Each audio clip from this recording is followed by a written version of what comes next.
Hey guys, it's Clint. I'm back with another episode of Now You Know, and I have the distinct pleasure today of being with Beverly and Bob Elliott. And welcome. Thank you. Glad to be here. Been looking forward to this since I knew we were going to do it, and I want to jump right in. Okay. We're going to talk about something that you both are very much involved in, and I want to dig into it a little bit, and it's the African American Museum of Southern Arizona. Beautiful. Run with it, Beverly. Well, I'll just tell you real quickly how it started. Please. During the pandemic, there were a lot of things that happened that were sad. We lost family members, but there's always a silver lining, especially if you believe. And I had a grandson who was a kindergartner, believe it or not, when the pandemic started. That was a little tough for him to all of a sudden, instead of being at recess and playing with your friends, now he's sitting in front of a screen.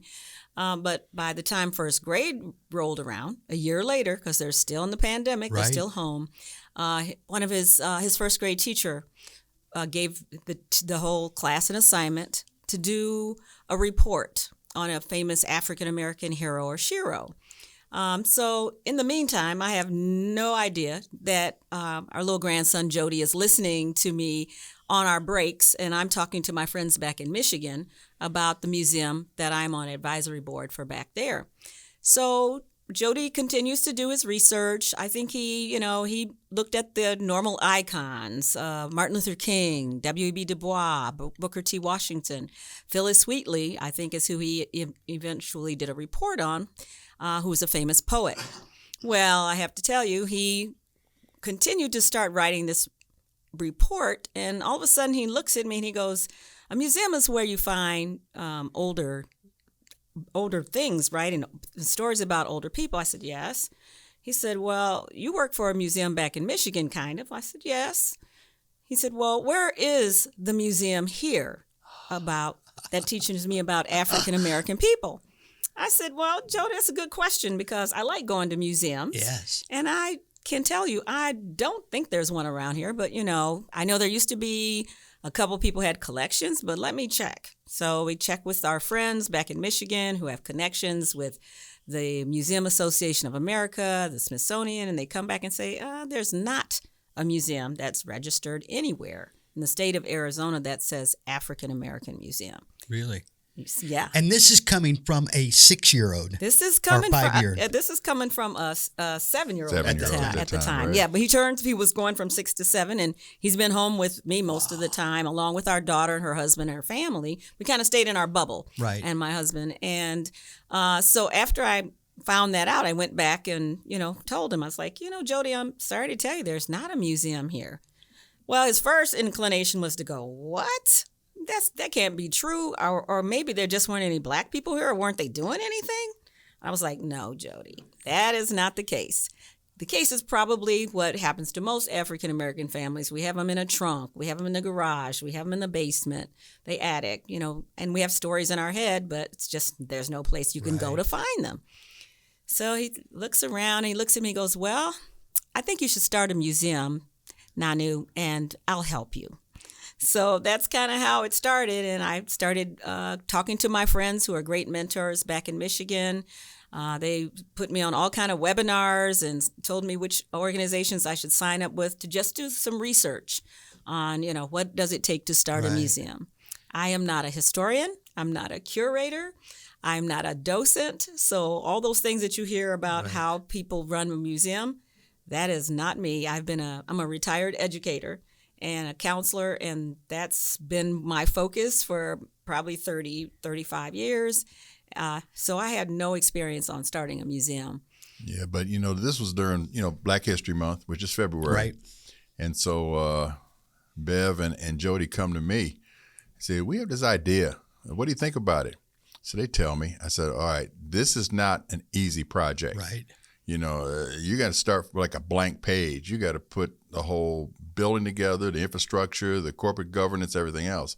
So since I'm still doing a few tax returns and it's February, I said, can we start this discussion after April 15th? I would really appreciate and that. my break after that. and so they hit that night. We all went to dinner. Yeah. Yes. And then started the conversation. So that was 2021 by then. Yes, it was 2021. Wow. Mm-hmm. And you just had the grand opening last week on the 14th. Yeah. of February, and January. January. I keep Right. saying that. I know. Yeah. You're thinking Valentine's yes, Day. Yeah. exactly. Yes. Spring training opening There day. we go. I tell you. So so it's not been 2 years. That is since, crazy. Yeah, And it has not- started with a child. Yes, That's right. it started. Yep, out A of the mouths young of child, babes. yeah. That's right. Yeah, no filter. Kids at that Right. age just ask questions. Well, why isn't this? Right. And the way I looked at it is there are probably a lot of people who are older who never would ask that question. And so, where is it, or why don't we have one? Right. And so I thought, he's probably right. And just checking with the community, we started making phone calls. What do you think? Is there a need for this? How do you think the community will respond? And so most of our I'm sure friends, that was all favor. Yes, and let's do it. Yes. A lot of yeses, but at the same time, a lot of people were very hesitant because they feel like it's a big project. Mm-hmm. How's it going to actually happen? Mm-hmm. Who's going to put all this together? Because it would be a big project. If you're going to be the first, like we tell our grandkids, there's only one first. That's right. So if we're going to be the first, we're going to be the only one in the state. It has to be done right. And so at that point, what did you do then? So you went, the tax season's now over. That's right. So we're end of April, 1st of May. Yes. What was the next step? Well, the first I'm sure decision- you were busy throughout Yes, that whole I was. process. Very, no very doubt. busy. But Very the first busy. thing we talked about was, okay, if you think about businesses, there's that old saying, location, location, location. And during the pandemic, a number of African-American museums went under because they had their own buildings and they had to fund and keep the building up before you have any money to do any programming. So we said the University of Arizona would probably be a good place to do this. In my past, I was the chair of the audit committee for the U of A Foundation. So Beverly and I said, well, let's go talk to J.P. Rosniak, who's the president CEO of the U of A Foundation, run the idea by him. And he said, I like this. I really like this. So he brings in the vice president for DEI at that time, Ivy Banks. And so we met with her and JP. They said, no, we like this. Then it's like, okay, we can do this. Well, what is this? Yeah. Yes. You got to Yes. come up with a site. You have to have a place. You have to have programming. You have to have volunteers. You have to have supporters. You have to have community support, financial support. A lot goes into it. And you got to have something in there to show. That's as a right. museum. You have to have the artifacts. There's a show and tell involved here. Exactly. Right. So how long did that process take to? Well, Because we've only got less than 2 years from where we are now. So that had to be that comes from accelerated. working probably about 12 hours a day for the last 18 2 months. Yeah, last 18 months. But what has been probably the most challenging is to get the word out. And so we thought the best thing to do is to find some people who are in town who are movers and shakers, not just to be a part of our board, but our advisory board. And our advisory board has been absolutely wonderful. Our board is a very hardworking board also. So there are a lot of people out there that we motivated to help us. And the first thing we thought that we wanted to do, according to what I had studied in webinars, was to get online. So Tina Johnson, who is a friend and a top volunteer, she knew how to kind of put things together, but she said, you're going to have to tell me what we're going to put on this and what you want it to look like. And we went with a company called CS Designs, and we started putting together a website. And It's a local company. A local CS company. Designs here in Tucson. Yeah, so we went with this company, and in the meantime, what we're doing is we signed a contract with a videographer, and we talked to a couple churches so we wouldn't have to pay for a venue to all of a sudden start getting oral histories. So, of course, these beautiful oral historians ended up telling more people, and they were telling people. So we were starting to build this whole list of people who we barely touched the surface at about, we'd love to record you. Right. So that way we're kind of digitizing and preserving these life stories along with the photos that go with it. So it just began to build, and we started putting those things on our website, and we started getting people calling and saying, I have items. Yeah. Now we're at the point where people are saying, I have a collection that you might want to look at. And one of the gentlemen on our board, Bill Ponder, was a former CEO for the Arizona Historical Society. So he knows a lot about museums and collections. So we developed a collections policy, a deed of gift policy, and even a loan policy. So wow, that just in and of itself. Yes.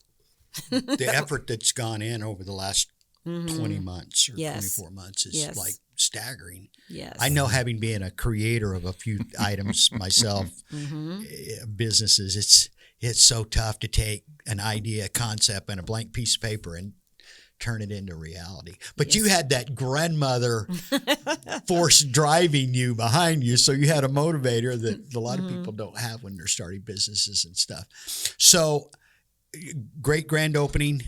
You opened, and I want to touch briefly on upcoming events. And Okay. I know there's one coming up next weekend Yes. that we're real excited about. Yes. You want to elaborate on that a little bit? Well, this will be our second fireside chat. The first one was in around November 17th when we had Ruby Bridges here. A lot of people do not know that name by itself, but everybody knows that Norman Rockwell painting of the 6-year-old black girl being escorted in New Orleans as a 6th grader, escorted by 6 years old, by 4 large white marshals as she integrated the New Orleans school system. And that was the catalyst to integrate schools in the South, which then spread across the whole United States. So she was here and talked to, we had a sellout of 1,200 at Palo Verde High School.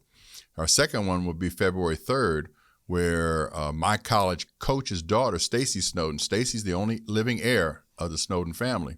She will be here to tell the story because Coach Snowden was the first black Division I major college, major university, black head coach in Division I in basketball. And it didn't happen in a major metropolitan area like a Detroit or Chicago, LA, New York. It happened here in Tucson, Arizona.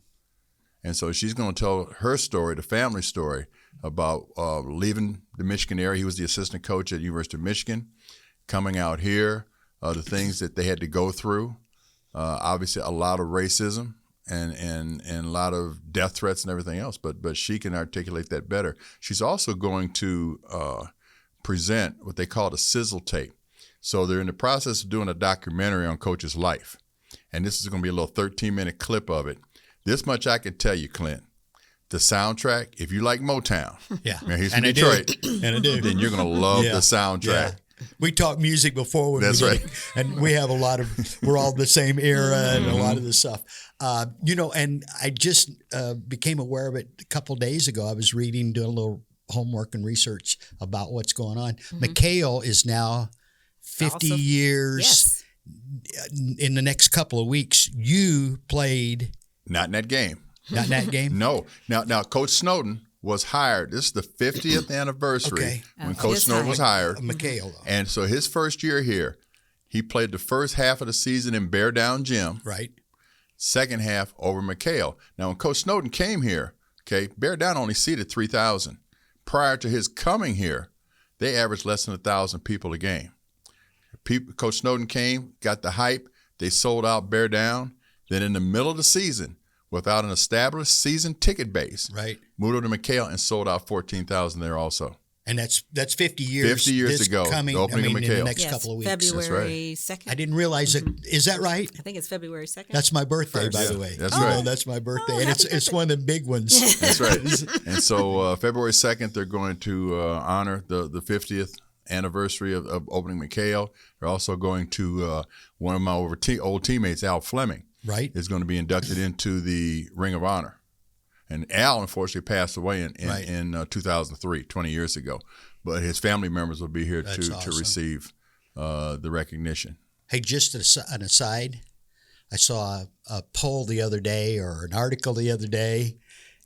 We know he's number 2 in scoring, but you were rated the 6th best player to ever play at the University of Arizona. Did you know that? In 50 years, that's a lot. That's a lot of people that's come that's through good. here. And the other day. Did you see that article I'm referring to? Mm-hmm. Number 6. That's pretty cool. You know what I'm saying? Yes, of all the people that have played down there, come on, Bob. Well, and then last week, Ernie McCray was inducted into officially into the Ring of Honor. Now, Ernie McCray played here in the late 50s. Mm-hmm. He scored 46 points in one game. No three-pointers. No three-pointers back then, right? No we three-pointers. covered that. That didn't come around to the 70s. Nobody has broken that record amazing? since the late 50s. And a lot of us tried Yeah. and didn't get it.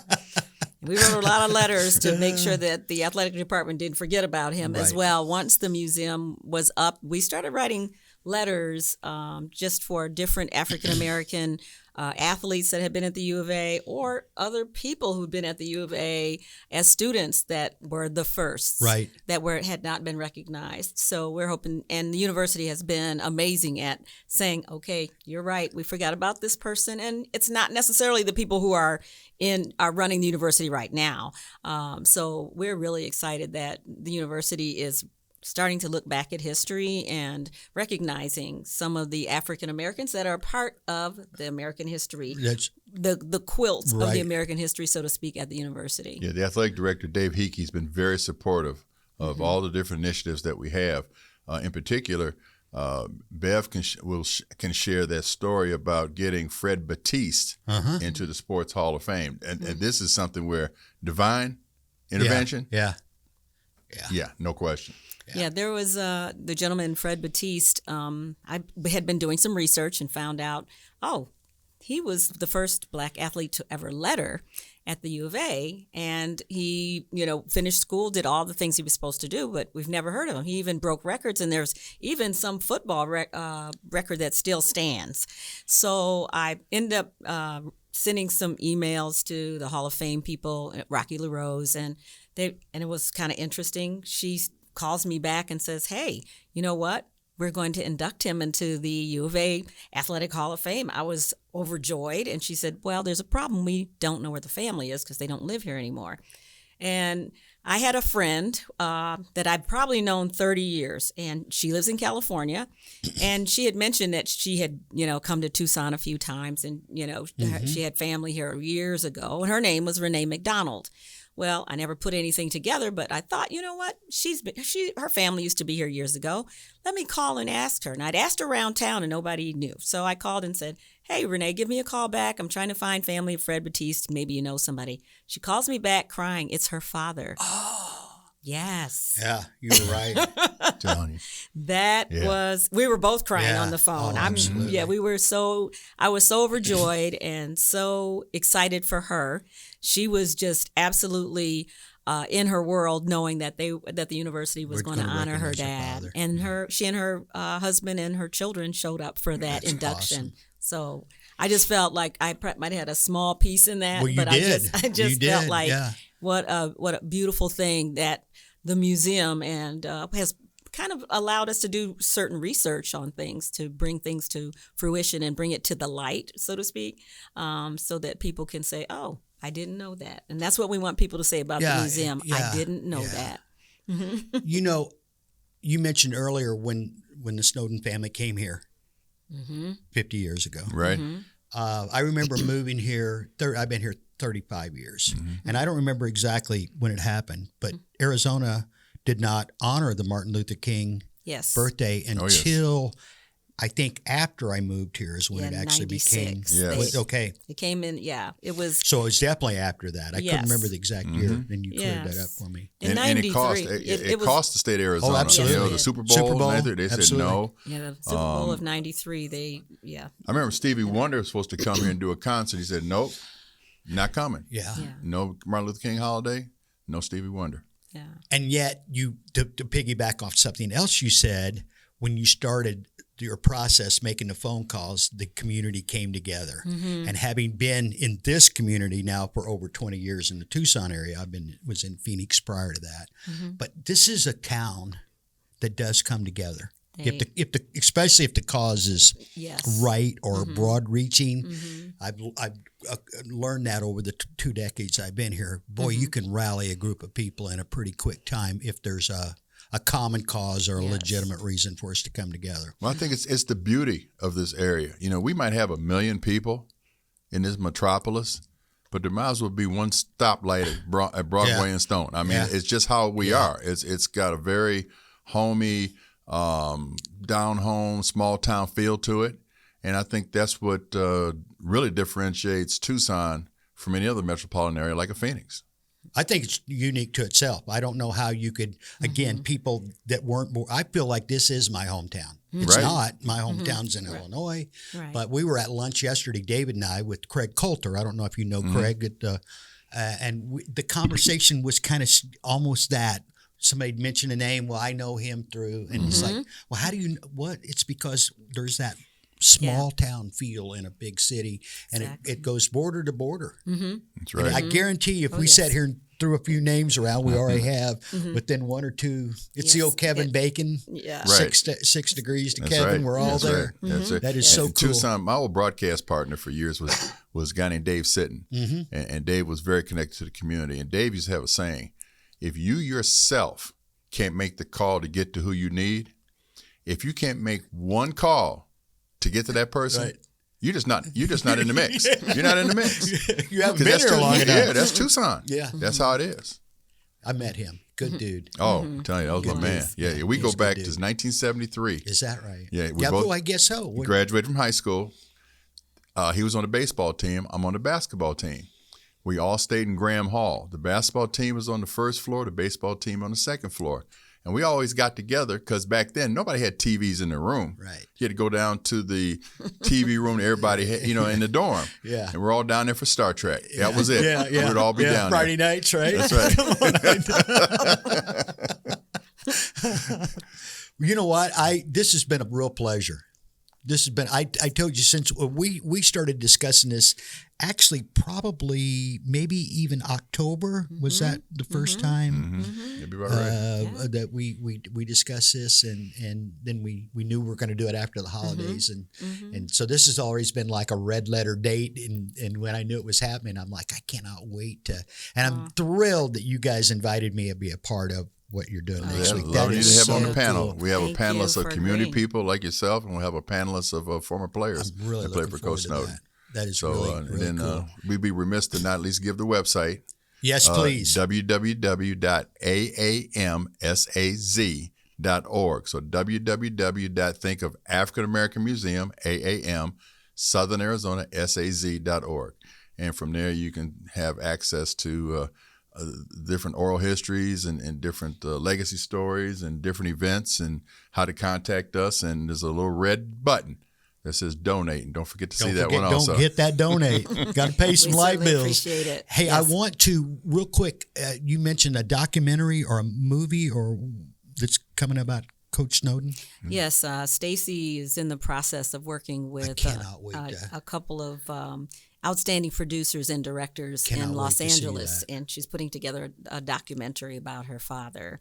And we're all looking forward to seeing the full blown documentary. Yeah, But that'd she's- be really She's exciting. being very generous in sharing a sizzle reel. But of course, we're going to try to get her to do a big premiere here when that Absolutely. when that documentary Red comes carpet, out. Oh, everything absolutely. Yes, Oh, yes, absolutely. yes. And you know what? You'd pack the you'd pack the place Yes, because, yes. as I said to you off camera, I've talked to a lot of people that were here through that whole tenure to get their feed, and we don't think about it now because here especially if you aren't aware of that history, but boy, the work Yes. Right. that a lot of people have done and names you've mentioned today that contributed that Yes. didn't get a lot of attention Yes. and it's time we talk about those people and shout Exactly. those Right. people out and give them their credit. That's right. Well, you know what? I know you guys are in a hurry to get somewhere else. Appreciate it though, Clint. It's our Thanks for pleasure. having us. so much, Looking forward to Clint. seeing you. And guys, real quick, we will have all the information on how to get a hold of the museum, how to get a hold of Beverly, how to get a hold of Bob. Make sure you hit that donate button. And the book. And the book. That's right. Yeah, let's don't forget the book. Tucson, a basketball Tucson town. I just finished reading it. Right. And I've read it. I've got it on my phone. And I've got a hard copy. I'm gonna have to bring the hard copy So I can sign it. so you can sign it for me. That is a great read. I love that. Good. I love Glad that. you enjoyed it. I did. I'm glad you guys could be here. This has been a Thank lot you. of fun. Appreciate it, Thank man. you. Thank you It's so good. much. Thank you. See you in a couple of weeks at Yes, the you will. Stacey Snowden's chat. Yes, you will. Thank you, Bob. Thank All you, right. Beverly. Thank you, Clint.